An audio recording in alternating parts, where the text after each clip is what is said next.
Assalamualaikum warahmatullahi wabarakatuh. Selamat pagi anak-anak semuanya. Bagaimana kabar kalian hari ini? Semoga kita selalu diberikan kesehatan lahir dan batin, sehingga kita hari ini siap menjalankan kegiatan dan aktivitas belajar dengan baik. Anak-anak, hari ini kita akan melanjutkan tema 1, subtema 2 tentang manusia dan lingkungan. Dan kali ini kita masuk pada pembelajaran 5. Seperti biasa, sebelum kita mulai belajar, marilah kita bersama-sama berdoa dari rumah masing-masing dengan harapan semoga kita selalu diberikan kelancaran dan kemudahan dalam belajar, dan tentunya ilmu yang kita pelajari menjadi ilmu yang bermanfaat dan barokah. Amin. Otot manusia. Perhatikan ilustrasi gambar berikut. Wah, hebat sekali Pak Bejo itu. Sudah tua tetapi masih kuat mencangkul. Tulang dan otot-otot tangannya masih kuat mengayun cangkul yang berat. Kakinya pun masih kukuh berdiri dan berjalan di lumpur yang pekat. Puji Beni. Betul sekali Beni. Pak Bejo sudah terbiasa melakukan hal tersebut sejak remaja. Dia pun melakukannya sebatas dengan kekuatan dan kemampuannya. Dia tidak pernah memaksakan untuk melakukan kegiatan yang di luar batas kemampuannya. Jika kita paksa, bisa-bisa tangan atau kaki kita bisa cedera, jawab Pak Anto.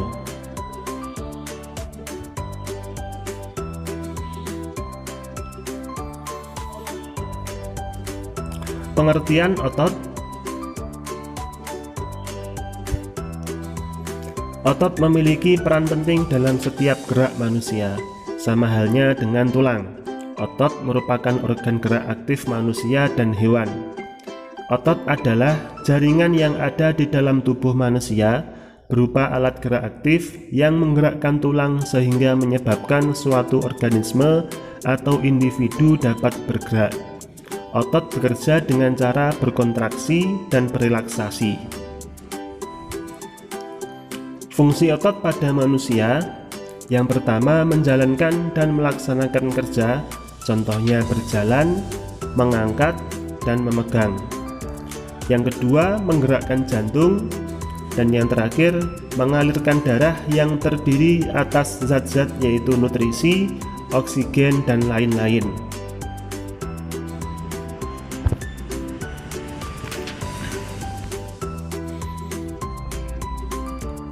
Macam-macam otot manusia. Yang pertama, otot polos.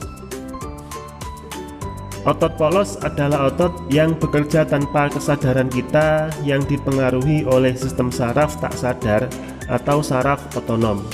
Otot polos dibentuk oleh sel-sel yang berbentuk gelendong, di mana kedua ujungnya runcing dan mempunyai satu inti sel. Ciri-ciri dari otot polos. Yang pertama, waktu kontraksi antara 3 sampai 180 detik. Kemudian, bentuk dari otot polos adalah gelendong. Selanjutnya, terletak pada organ dalam, memiliki satu inti sel yang berada di tengah. Kemudian, pergerakannya dari otot polos lambat dan mudah lelah. Kemudian ciri selanjutnya dipengaruhi oleh saraf otonom. Otot polos biasanya berada pada bagian usus, saluran peredaran darah, dan otot di saluran kemih. Kemudian ciri yang terakhir, tidak diperintah oleh otak atau tidak dipengaruhi oleh otak.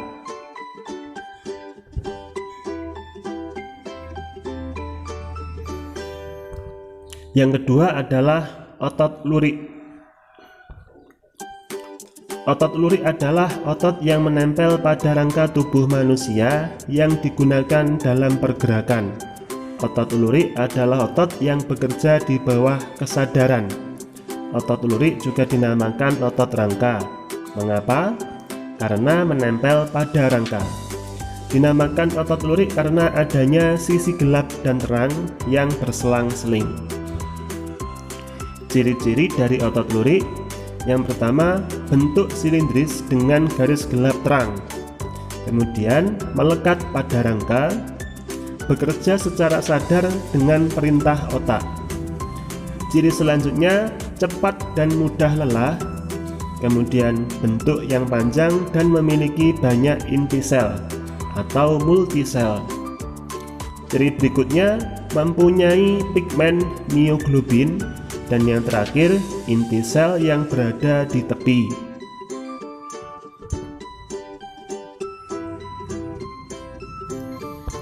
Yang ketiga adalah otot jantung.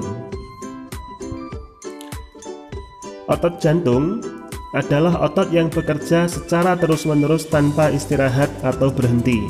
Otot jantung merupakan perpaduan antara otot lurik dan otot polos karena adanya persamaan yang ada pada otot jantung. Misalnya, memiliki sisi gelap terang dan inti sel yang berada di tengah. Otot jantung berfungsi dalam memompa darah ke seluruh tubuh. Otot jantung bekerja di bawah kesadaran manusia. Saraf yang mempengaruhi otot jantung adalah saraf simpatik dan parasimpatik. Ciri-ciri dari otot jantung yang pertama, otot jantung berbentuk silindris, kemudian memiliki percabangan.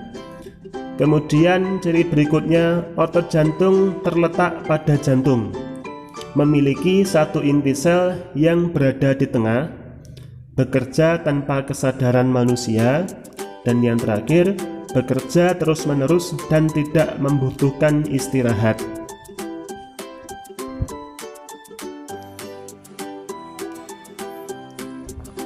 Selanjutnya, kita akan melihat posisi dari otot polos, otot lurik, dan otot jantung dalam tubuh kita. Otot polos berada di dalam organ, terutama di bagian usus atau di otot kandung kemih. Kemudian, otot lurik hampir berada di seluruh tubuh manusia karena otot lurik melekat pada rangka. Kemudian, otot jantung berada di dalam rongga dada sebelah kiri karena posisi jantung kita berada di rongga dada sebelah kiri. Nah, itu anak-anak macam-macam otot manusia beserta penjelasan dan fungsinya. Sudah pahamkah kalian?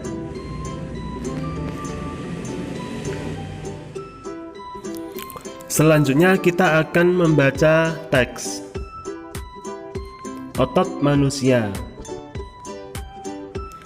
Otot-otot dalam tubuh manusia memiliki beberapa fungsi, tetapi fungsi yang utama adalah untuk bergerak.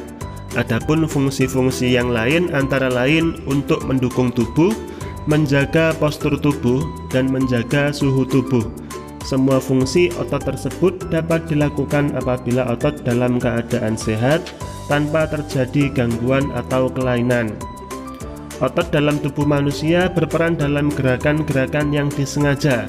Gerak yang disengaja berarti dilakukan secara sadar dan membutuhkan usaha tersendiri pada tiap-tiap bagian otot. Contoh gerak yang disengaja antara lain berjalan, membungkuk, memutar, memegang, dan mengangkat. Selain itu, otot dalam tubuh manusia juga berperan dalam gerakan manusia yang tidak sengaja. Gerak manusia yang tidak disengaja adalah gerakan yang terjadi secara otomatis. Contoh gerak yang tidak disengaja antara lain pernapasan, gerak pencernaan makanan melalui sistem pencernaan, dan detak jantung. Otot dalam tubuh juga berfungsi memberikan dukungan. Otot-otot dalam tubuh manusia, khususnya otot-otot pada rangka, bekerja untuk mendukung tubuh. Misalnya ketika duduk dan berdiri, otot-otot rangka ini akan melakukan penyesuaian gerakan dengan memperkuat sendi dengan menopang tulang sehingga berada pada posisi yang tepat. Selain itu, otot rangka juga memegang peranan penting dalam menentukan kekuatan tubuh secara keseluruhan dan kemampuan untuk melakukan aktivitas fisik. Dengan otot yang kuat, maka kesehatan tubuh kita juga akan terjaga dan kita pun akan bisa melakukan berbagai gerakan. Fungsi lain dari otot adalah untuk mempertahankan postur tubuh. Otot-otot rangka membantu manusia, misalnya untuk berdiri dan mempertahankan sikap tegak. Dalam hal ini, otot-otot tersebut juga membantu menjaga keseimbangan tubuh. Otot juga berperan dalam menjaga suhu tubuh secara keseluruhan. Sistem otot dapat merespon jika tubuh mengalami penurunan dan peningkatan suhu tubuh. Contoh respon otot ketika terjadi penurunan suhu tubuh adalah menggigil. Menggigil adalah respon tidak sengaja di mana otot berkontraksi secara tepat untuk menghasilkan panas. Otot yang menggigil tersebut menuntut peningkatan darah yang mengandung oksigen untuk meningkatkan suhu tubuh. Demikian tadi bacaan teks dengan judul Otot Manusia. Selanjutnya kita akan menentukan ide pokok pada tiap-tiap paragraf dari bacaan ini. Untuk paragraf pertama, ide pokoknya ialah otot-otot dalam tubuh manusia memiliki beberapa fungsi, tetapi fungsi yang utama adalah untuk bergerak, berada di awal paragraf. Kemudian paragraf kedua, ide pokoknya adalah otot dalam tubuh manusia berperan dalam gerakan-gerakan yang disengaja. Paragraf ketiga, selain itu, otot dalam tubuh manusia juga berperan dalam gerakan manusia yang tidak disengaja. Paragraf keempat, otot dalam tubuh juga berfungsi memberikan dukungan. Kemudian paragraf yang kelima, fungsi lain dari otot adalah untuk mempertahankan postur tubuh. Dan ide pokok pada paragraf yang terakhir yaitu otot juga berperan dalam menjaga suhu tubuh secara keseluruhan. Kalau kita perhatikan ide pokok pada tiap-tiap paragraf di bacaan ini semuanya berada di awal paragraf atau termasuk ide pokok atau paragraf deduktif karena ide pokoknya berada di awal.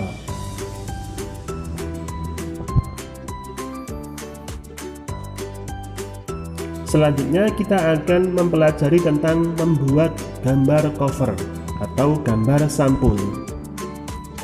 Agar dapat menghasilkan gambar cover yang baik, kamu harus benar-benar memahami isi bacaan terlebih dahulu. Setelah itu, kamu harus menentukan terlebih dahulu desain background atau latar belakang. Ada dua macam desain dalam membuat cover, yakni 1. Cover dengan latar berwarna putih dan tulisan sederhana. Contohnya adalah sebagai berikut. Pada jenis ini tidak ada gambar yang memenuhi halaman, bahkan terkadang hanya berisi judul, nama pengarang, dan nama penerbit. Dengan demikian, yang nampak dominan adalah warna putih dan ruang kosong. Ruang kosong semacam ini dimaksudkan sebagai ruang yang lega agar mata tidak sesak terpenuhi oleh gambar. Selanjutnya yang kedua, cover dengan desain penuh warna pada latar, tulisan, dan gambar. Pada cover jenis ini, bagian yang dominan adalah gambar ilustrasi dan tulisan judul. Selain itu, juga disajikan permainan warna yang mencolok dan bervariasi, mulai dari tulisan, gambar ilustrasi, dan latar belakang cover. Masing-masing macam desain cover ini memiliki kelebihan masing-masing. Jadi tidak ada yang lebih baik karena cover itu disesuaikan dengan tema dari isi buku. Kemudian juga disesuaikan dengan materi atau konten yang termuat di dalam buku. Demikian tadi anak-anak untuk pembelajaran hari ini. Untuk selanjutnya silakan kalian melanjutkan belajar secara mandiri di rumah dengan membaca buku, baik buku LKS atau buku-buku paket lainnya. Jangan lupa tetap belajar dan jaga kesehatan. Selamat belajar, sampai bertemu di pembelajaran selanjutnya. Wassalamualaikum warahmatullahi wabarakatuh.